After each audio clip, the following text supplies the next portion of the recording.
algo que o Otávio tão bem colocou, que são os desafios que o mundo vive hoje. E desculpem se eu enfatizar um pouco mais o mundo em desenvolvimento e não o mundo desenvolvido, porque nós estamos no mundo em desenvolvimento. Então, eu acho que nós temos alguns riscos muito grandes. Um deles é o crescimento da desigualdade social, também presente nos Estados Unidos.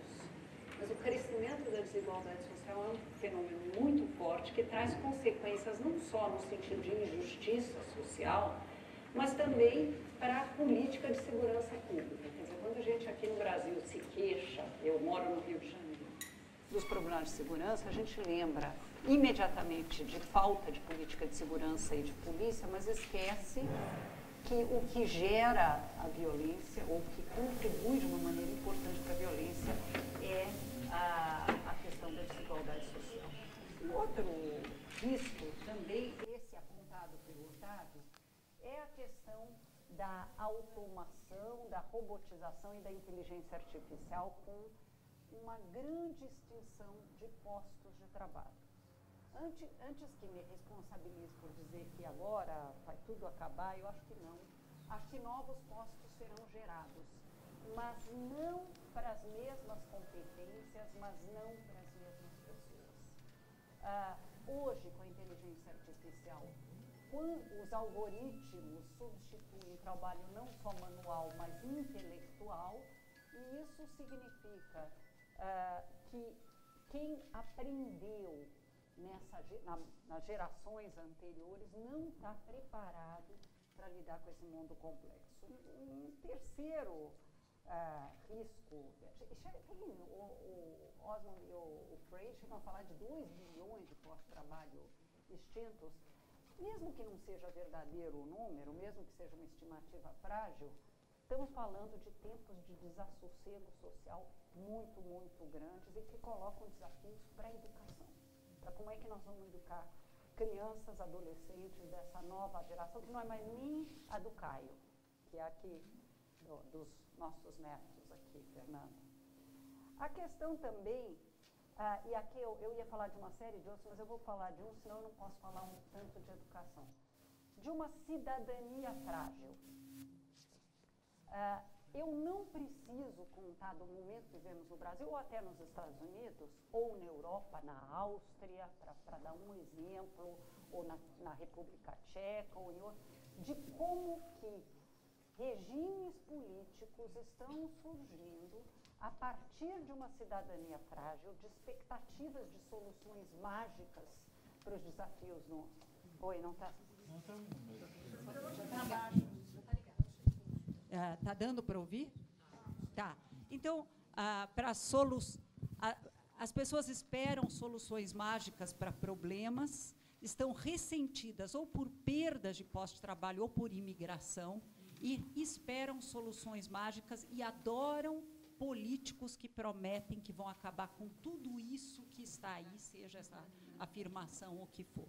Bom, nesse sentido, e eu vou terminar minha pílula me estendendo um segundo sobre educação, o que pode ser feito em educação? No mundo em desenvolvimento, um relatório recente do Banco Mundial mostrou que, finalmente, as crianças estão na escola. Em números crescentes, inclusive diminuindo o déficit de gênero, quer dizer, nós estamos com muito mais meninas na escola do que nós estávamos no passado, mas, no entanto, as crianças não estão aprendendo como deveriam. E não estou falando aprendendo para esse mundo da inteligência artificial, para o mundo convencional, para aquele que a gente quer dusting off.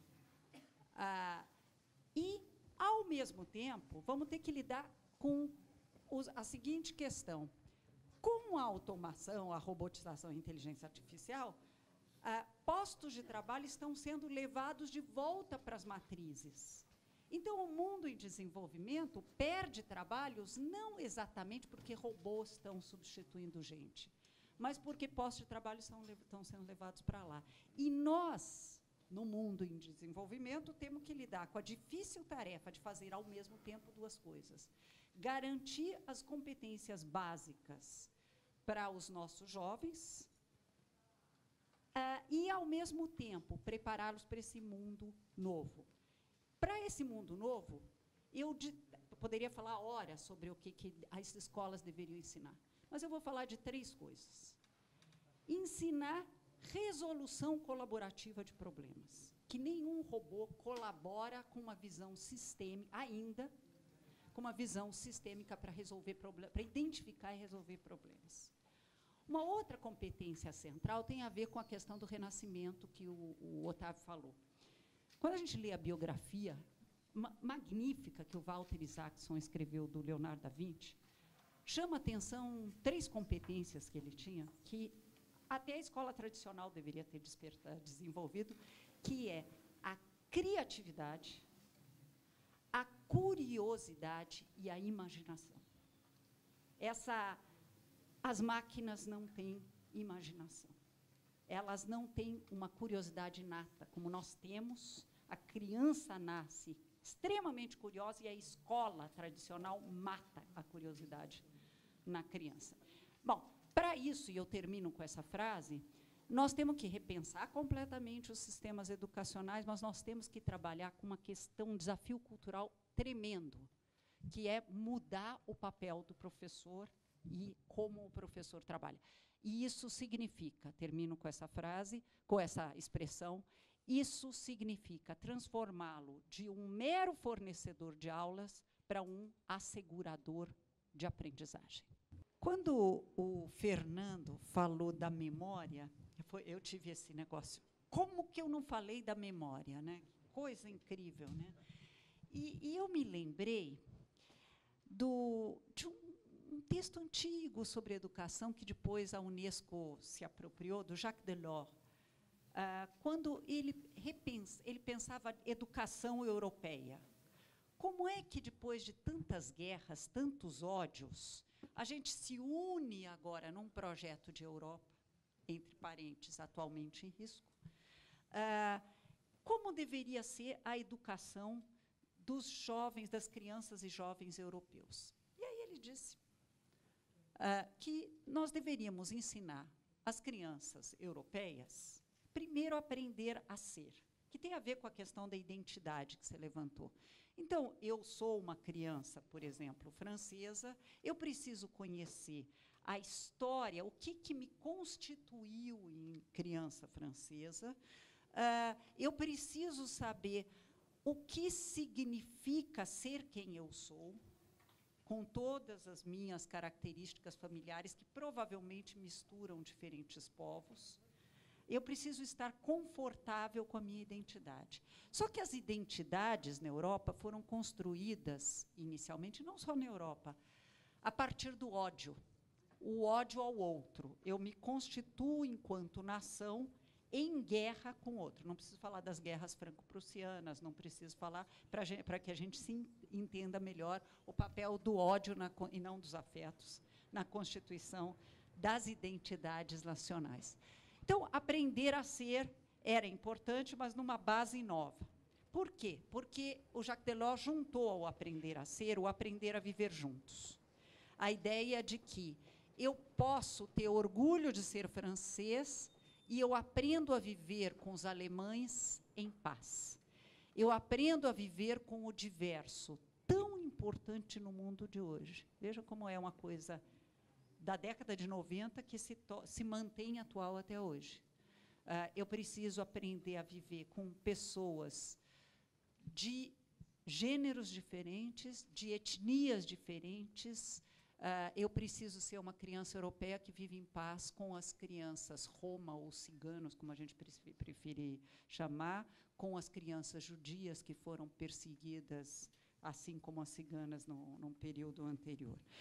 Eu preciso aprender a fazer, que não deixa de ter sentido hoje, Caio, continua tendo sentido ainda maior, porque, para eu poder me recapacitar, eu primeiro preciso me capacitar para o mundo do trabalho. Muitas vezes, em educação, a gente opõe, é preparar para o mercado de trabalho ou é preparar para a vida? Como se fosse possível formar cidadãos autônomos e críticos que dependessem de caridade alheia. Uma pessoa, para ser independente e para construir uma vida plena, ela também vai ter que Isso não significa necessariamente ter um emprego, o mundo do emprego está acabando. Mas se preparar também para o mercado de trabalho, para o mundo do trabalho. E a quarta característica, que ela vai ser ainda mais decisiva para o mundo de hoje, é o aprender a aprender. E esse ponto que você destacou, Caio, significa uma série de coisas. Primeiro, que eu vou ser capaz de ser o empreendedor da minha própria vida. E a vida significa um constante aprender.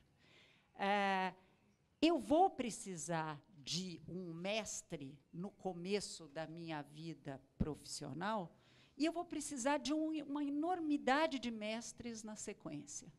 Quer dizer, eu vou ter que desenvolver a capacidade de escolher mestres futuros, né? Num cenário social bastante diferenciado.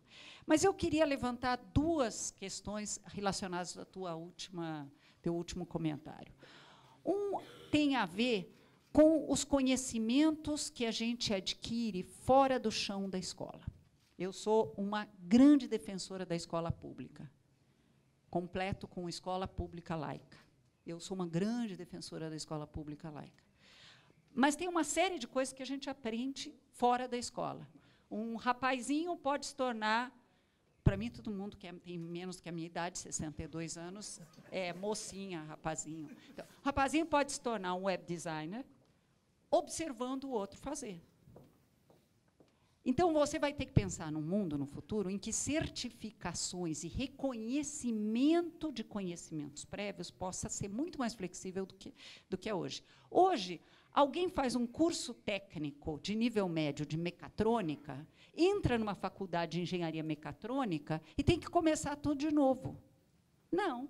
Por que não haver reconhecimento daquele conhecimento adquirido numa outra instância educacional? Esse mundo do reskilling, ele vai ter que ter um ecossistema educacional muito mais amplo do que nós temos. A escola continua com um papel importante, a universidade continua com um papel importante.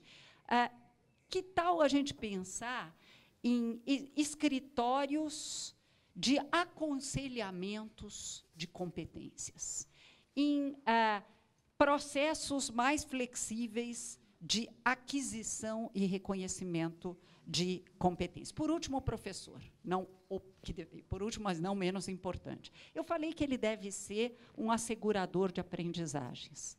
E o Caio completou isso com a questão do processo civilizatório e de humanização que o professor traz consigo. E eu gostei muito, já estou roubando a sua definição. Mas, a gente vai citar. É colaborativo. É colaborativo. Mas, quando a gente pensa nisso, me vem à mente que hoje em dia se fala muito em competências do século XXI ou competências socioemocionais. Quando é que um professor... Você falou de felicidade na escola, Fernando, mas eu tive momentos de felicidade e de infelicidade também. E os mais vulneráveis sequer estavam na escola para poder aprender e serem felizes com o processo de aprendizagem. A escola é um espaço de muita felicidade e de muita infelicidade, tal como ela se encontra hoje. Quando um professor, para pegar um tema bastante em voga,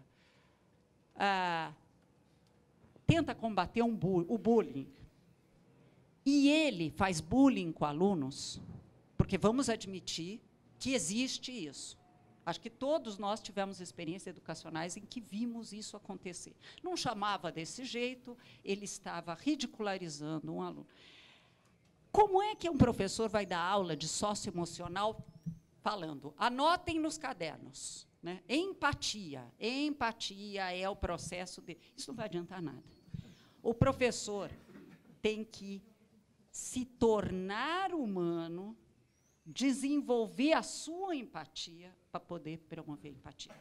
Como é que um professor pode promover a persistência no aluno se ele desiste de um aluno? Se ele começa o ano letivo e fala, não, esses daqui, olha, em maio, esses daqui não adianta que estão reprovados, que esses daqui não tem jeito. Ou se ele rotula um aluno de burro ou de brilhante, que os dois são péssimos. Né? A Carol Dweck fala da questão da inteligência não ser fixa, como se fosse um processo inato. Então, o professor ele vai ter que viver um processo civilizatório interno e se humanizar cada vez mais para poder humanizar o aluno.